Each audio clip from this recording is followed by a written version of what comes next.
모든 사람들은 다 나름대로의 소원을 가지고 있습니다. 과거에 어떤 목회자 한 분이 그런 말을 했어요. 9988라고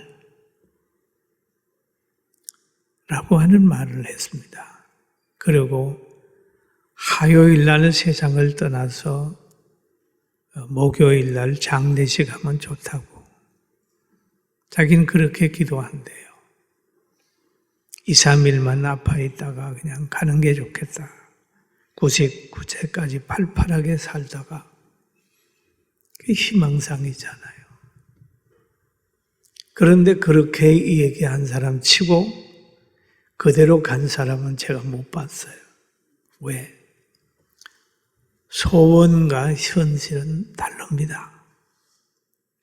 아무리 사람이 잘 살려고 해도 하나님 잘 살게 하는 그분이 잘 살게 하지 않으면 안 돼요. 할렐루야. 그러니까 다 소원이 있어요. 그러나 사람에게는 인간이 스스로 벗을 수 없는 짐이 있습니다. 죄인이 스스로 자기 죄 문제를 해결할 수 없듯이 인간은 자기 잘못하고 잘못된 걸 해결할 수 없어요. 자기가 가지고 있는 질병, 고통, 어려움, 환경 이걸 스스로 해결할 수 있는 능력이 사람에게는 없습니다.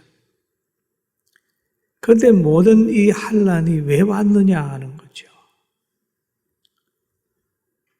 태초에 하나님이 천지를 창조하시고 에덴 동산을 만들어서 사람을 살게 할 때는 고통이 없었어요.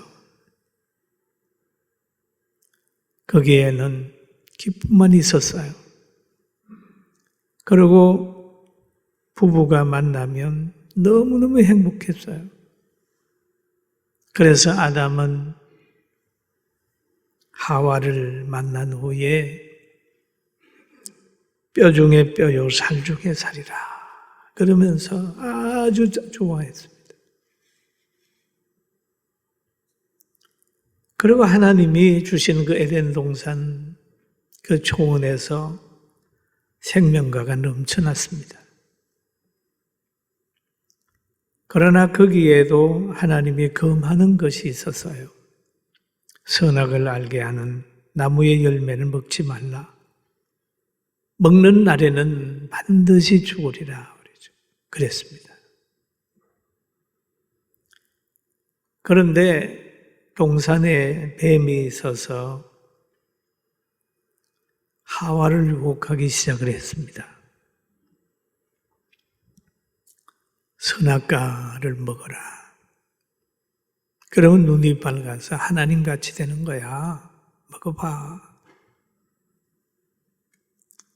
하나님같이 된다고 하는 그 말을 듣고 나니까 하와가 감정의 변화가 생겼습니다. 원래 지식의 변화는 감정의 변화로, 감정의 변화는 바로 행동의 변화로 연결이 되잖아요. 그래서 그 선악과를 알게 하는 나무의 실과를 보기만 해도 먹음직하고 보암직하단 말이에요. 그리고 자기도 먹고 자기 남편 아담에게도 주었습니다. 그러니 하나님께서 그 환경을 보시고 야 에덴에 두어서 안 되겠다 싶어서 에덴에서 쫓아냈습니다. 그러므로 인하여 아담과 하와가 가는 길에는 늘 가는 곳에 가시와 웅큼키가 났어요. 자연의 혜택을 받을 수가 없게 됐습니다. 그리고 그가 아기를 낳아서 형제를 낳는데 이 두 사람이 또 안 맞는 거예요. 그래서 가인이 아벨을 죽여요. 또 아담에게는 열심히 땀을 흘려야 또 농사를 지어야 먹을 게 생기는 겁니다. 하와인에게는 해살의 고통을 느껴야 또 자녀를 얻게 되는 거예요. 그러므로 인하여 그들은 죄짐을 지고 사는 거예요.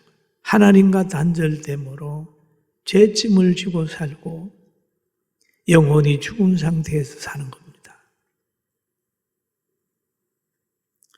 그래서 오랜 시간이 지난 다음에 기원전 740년에서 681년까지 활동한 이사야 선지자를 통해서 하나님이 앞으로 그리스도께서 오셔서 할 일들을 말씀하고 있어요.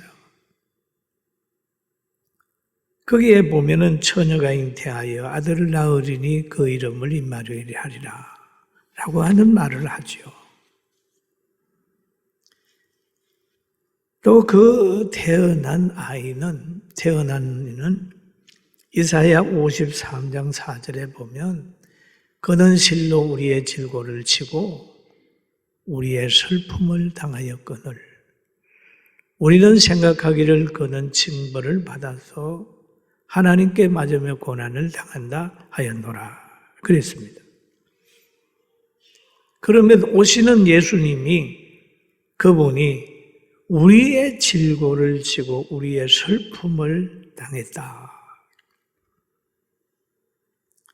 그런데 오늘 마태복음 8장 17절에 보면 이런 말을 하죠. 여기에 있는 말씀을 인용을 했는데 우리의 연약함 그것을 친히 담당하시고 병을 짊어지셨도다 라고 하는 말씀을 하죠. 병을 짊어지셨도다. 또 우리의 연약함을 담당해 주신다. 그렇죠. 여러분 연약함을 담당해 주면 연약이 있는 사람은 그 문제가 해결된다는 말이잖아요. 아이들이 실수해서 또는 부족해서 연약해서 어려움 당하면 부모님 그러잖아요. 내가 담당할게. 내가 해결해 줄게. 그러잖아요. 그럼 하나님께서는 예수를 보내서 인간의 모든 연약을 담당해 주신다는 말씀을 하고 계십니다. 그리고 여기에 보면 우리의 육체로 오는 연약을 담당해 준다. 오늘 본문에도 보니까 그러잖아요. 예수님께서 베드로의 집에 들어가사 그의 장모가 열병으로 앓아누운 것을 보시고 그의 손을 만지시니 열병이 떠나고 여인이 일어나서 예수께 수종 들더라. 그럼 이 가정은 지금 열병으로 고생을 하는 거예요. 근데 예수님이 오셔서 손을 이렇게 만지니까 열병이 떠나버렸어요. 열병이 떠나. 그리고 고침을 받은 이 여인은 일어나가지고 예수님을 수종들었습니다. 성경에 보면은 중풍병도 치료받고 죽은 나사로가 살아나고 안진뱅이가 고침을 받고 혈기 마른 병도 예수님이 고치시면서 그의 연약함을 담당해 주셨습니다. 할렐루야. 성경에 다 기록되어 있는 거예요. 그리고 은혜 받은 여인, 은혜 받은 성도들이 어떻게 살아야 되는가 하는 것도 보여주고 있습니다. 귀신 들려서 고침받은 이들이 예수님을 끝까지 따라간 것처럼 우리가 하나님으로부터 은혜를 받고 병곤침도 받고 축복을 받았으면 더 예수님을 따라가는 거죠. 저도 이 은혜를 체험했기 때문에 체험한 후에 하나님이 저의 마음을 바꿔 주어서 하나님 저도 목사가 될게요 라고 했던 병 고친 후에 그 약속이 지금까지 이루어져요. 연약함을 하나님이 담당해 주시고 하나님이 서시더라고요. 그래서 연약함을 담당을 해주고 나니까 동리에 소문이 나가지고 마태복음 8장 16절에 보니까 우리 같이 한번 보실까요? 저물매 사람들이 귀신 들린 자를 많이 데리고 예수께 오거늘 예수께서 말씀으로 귀신을 쫓아내시고 병든 자를 다 고치시니. 그럼 여기에 보니까 많이 데리고 오거늘 귀신 들린 사람이 많다는 거예요. 그러면 귀신의 역사가 뭡니까? 거짓말하는 거죠. 강팍한 거죠. 늘 분노하는 거잖아요. 늘 좌절하는 거예요. 부정적이에요. 그럼 귀신의 영에 사로잡혀 있는 사람들이 많이 있는 거예요. 그리고 예수님께서는 귀신 들려서 어려움 당하는 그들을 말씀으로 귀신을 쫓아냈어요. 예수 믿으면 행동이 바뀌고 예수 믿으면 지식이 바뀌어요. 그 왜 귀신의 지식이 하나님의 말씀의 지식으로 바뀌면 그때부터는 사랑이 싹이 튼다는 걸 알게 되길 주의 이름으로 축원합니다. 그리고 두 번째로 보게 되면은 그 처에 불편히 여기는 가치관을 변화시켜줬다.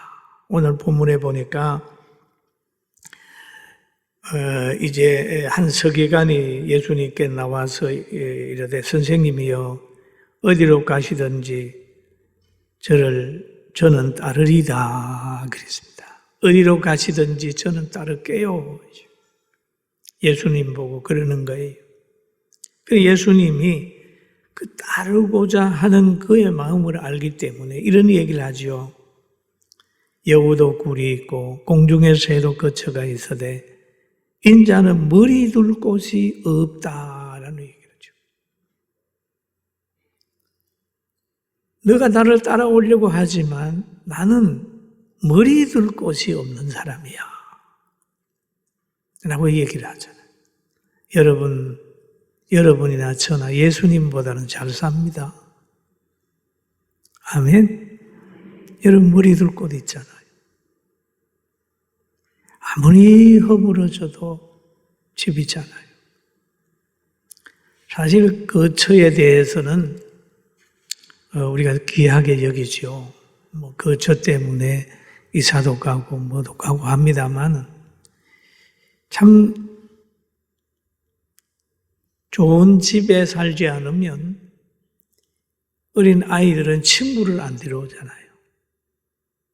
그러나 우리가 신앙을 가지고 있으면은 그 처를 초월하는 믿음이 생기면 그때부터 평안이 옵니다. 그 예수님을 생각하게 되면 그 처에 대한 불만이 없는데 자족하게 되니까 하나님이 채워주더라고요. 할렐루야. 그렇습니다. 이 말씀이 뭐냐? 그 처의 불편함을 이기는 가치관을 이 말씀이 우리에게 주셨어요. 예수님을 보세요. 노숙자에 불과하죠. 저녁이면 감람산에 올라가서 기도하시고 낮이면 한영도 안 하는 거리에 박해받으면서 복음 전하고 제자들을 불렀는데 랍비도 아니고 제사장도 아니고 가진 자도 아닌 다 예수님을 바라보고 그냥 따라오는 고기 잡는 어부였어요. 누가 그 무리에게 칭찬을 했으며 누가 예수님을 그 그룹을 보고 박수를 보냈겠어요? 그랬단 말이에요. 그러면서 또 뭐가 중요하다는 걸 또 여기에서 알려주는 거예요. 제자 중에 한 사람이 와서 주여 먼저 가서 내 아버지를 장사하게 허락하소서. 그리고 와서 예수님을 따르게 해달라고 했을 때 예수님께서 하신 말씀이 죽은 자들이 그들의 죽은 자들을 장사하게 하고 너는 나를 따르라. 야, 이 따름의 우선순위를 여기에서 이 얘기를 하는 거예요.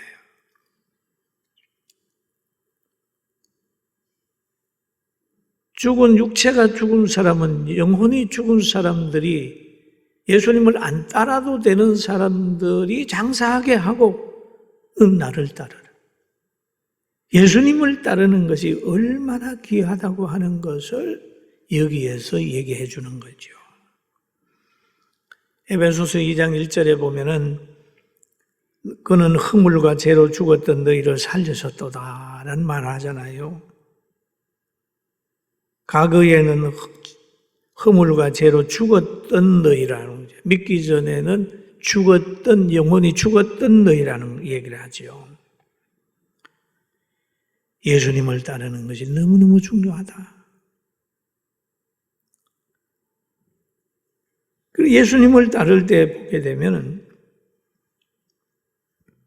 어떤 생각을 가지고 따라야 되냐. 마태복음, 마가복음 8장 34절에 예수님이 그런 얘기를 하죠. 무리와 제자들을 불러 이르시되 누구든지 나를 따라오려거든 자기를 부인하고 자기 십자가를 지고 나를 따를 것이니라. 십자가를 지고 따를 것이니라. 자기를 부인하고. 그래서 고집을 부리든지 자기의 계획이 있는 게 아니라 그냥 기도하다가 감동되면 늘 따르는 거죠. 아브라함처럼 목적지를 알지 못하는데도 떠나라고 하니까 본토 친척 아비 집을 떠나는 그 모습. 그걸 얘기를 하는 거예요. 여러분, 우리 자기 고집보다는 하나님 말씀대로 살아가면, 말씀대로 살면 가정이 행복합니다, 여러분. 성경이 뭐라고 그러나요? 아내들이여 남편을 존중하라는 거예요. 존중하고 싶지 않아도 성경대로 보면 존중하게 돼요. 남편들 아내를 사랑하라. 여자를 사랑하는 게 아니잖아요. 아내를 사랑하라. 가정이 단단해지잖아요. 우리가 예수 잘 믿으면은 예수에 미친다 그런 얘기를 하는데 만약에 예수님께 미치면 그 가정은 귀신의 영역에서 벗어나가지고 살기 때문에 상당히 행복한 가정이 돼요. 할렐루야. 그게 설 미쳐서 그래, 설 미쳐서. 그리고 또 한 가지 여기에서 얘기하잖아요. 환경으로 오는 연약을 담당해 줬다. 예수님께서 갈릴리 바다로 그를 건너가지고 이제 건너가는 그렇게 됐어요. 배에서 오르고 예수님은 그 배에 타가지고 고물을 베고 주무셨어요. 그런데 그 환경이 어떻게 되나요? 풍랑을 만났단 말이에요. 풍랑을. 그런데 풍랑을 만나게 되니까 여기에 노를 젓고 함께 했던 이들은 어부입니다. 어부, 제자들. 그 어부가 판단하기에도 큰일 났단 말이에요. 자기들 힘으로는 이 풍랑을 잠잠하게 하고 극복할 수 없다고 하는 결론이 나오는 거예요. 그러니 제자가 나와서 깨워 이르되 주여 구원하소서. 우리가 죽겠나이다. 자기들이 봐도 갈릴리 바다에서 고기 잡는 어부가 하는 말이 죽겠나이다. 우리 여기서 죽겠나이다. 그렇게 고백을 하죠. 자신의 힘으로는 감당할 수 없다. 그렇죠. 사실 제자들이 풍랑을 만나서 여기서 죽겠나이다 라고 하는 것처럼 오늘 예수 믿는 우리들도 아이고 정말 나는 망했어. 나는 죽을 수밖에 없어. 병원에 가니까 내 병 못 고친대. 우리 가정에 희망 없어. 혹시 이런 환경에 있지는 않나요? 오늘 제자들 보세요. 죽겠나이다, 죽겠나이다. 오늘 이 교훈이 우리에게 주는 게 있어요. 여러분, 뭐 자영업자들이 요즘에 죽겠나이다 그러고 많은 사람이 그러잖아요. 죽을 환경 없어요. 죽을 환경이 될 것 같으면 못 견디거든 기도합시다. 아멘. 아멘. 아멘. 그냥 자기가 노를 지으면서 노력해 봐도 안 되는 거예요. 예수님이 구원해 달라고 그러는데 예수님이 잠을 깨가지고 하신 말씀이 있어요. 어찌하여 무서워하느냐? 믿음이 작은 자들아 하시고 일어나서 바람과 바다를 꾸짖으시니 아주 잔잔하게 되거늘. 그렇게 얘기하죠. 어찌하여 무서워하느냐? 믿음이 작은 자들아. 내가 입에 타고 있는데 죽을 줄 알아? 그 얘기죠. 내가 입에 타고 있는데 죽을 줄 알아? 그러잖아요. 그 믿음이 그렇게 없어. 어떤 사람은 그러지. 아유, 뭐 교회가 망할 것 같아. 하나님의 말씀에 붙들린 교회는 개인이나 교회는 안 망해요. 믿습니까? 믿습니까? 하나님의 말씀을 벗어나니까 망하는 거지. 하나님의 말씀을 붙들고 가면 안 망한다니까요. 바울 사도가 망했습니까? 베드로가 망했습니까? 안 망했죠. 여러분, 모든 환경을 아름답게 만들어주고 환경의 연약함을 담당하시는 하나님 앞에 기도하게 되길 주님의 이름으로 축원합니다. 축원합니다. 그 일을 보고 사람들이 놀라는 거예요. 깜짝 놀라는 거예요. 야, 봐라, 바람이 이렇게 막 불어오는데 예수님이 바람아, 바다야, 잔잔하라 그러니 잔잔하게 되거든요. 오늘 우리는 하나님의 약속을 그대로 믿어야 됩니다. 할렐루야. 이사야 53장에 보면 그런 말이 있습니다. 그는 실로 우리의 질고를 지고 우리의 슬픔을 당하였다. 그랬습니다. 또 그는 찔림은 우리의 허물 때문이요 그야 상함은 우리의 죄악 때문이라. 그가 징계를 받음으로 평안을 누리고 그가 채찍에 맞음으로 우리는 나음을 받았다. 그럼 여기에서 보면 허물을 담당해 주셨다. 우리의 죄악을 담당해 주셨다. 우리로 하여금 합평할 수 있는 능력을 주셨고 우리로 하여금 건강을 주셨다. 담당하셨다. 우리의 모든 걸 담당하는 하나님 앞에 늘 기도하면서 여러분 첫사랑 회복하고 삽시다. 할렐루야. 다시 한번 처음 사랑을 해보. 영적으로 침체기를 맞이해서 문제를 다른 사람에게 찾고 있지는 않는가. 오늘 우리 말씀을 듣고 난 후에 회개하면서 새롭게 삽시다. 아멘.